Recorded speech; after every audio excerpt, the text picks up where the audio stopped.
هذه الشالة مهداة من إيمان منصور آل عيفان الغامدي وأبنائها إلى زوجها عبد القادر أحمد حسين الزهراني بمناسبة حصوله على الماجستير. يا فكري حضر لي جزيلة الأوزان، عبد القادر اللي رقال الطويلة، يا هلي وناسي باركوا له بالألحان،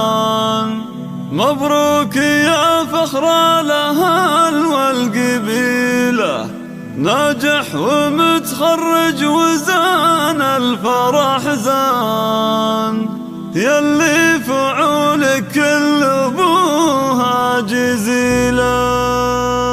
يا فكري حضر لي جزيلة الأوزان، عبد القادر اللي رقال الطويلة.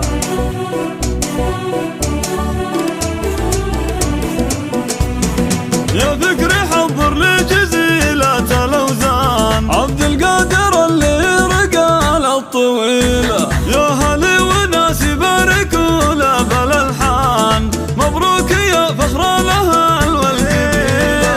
ناجح ومتخرج وزان الفرح زان، يلي فعولك كل ابوها جزيلة، بالعزم والإصرار كل التعب هان، ذم الشهادة والتخرج حصيلة، بك يا عبد القادر يفخر آل زهران، العز وأهل الطيب وأهل الفضيلة،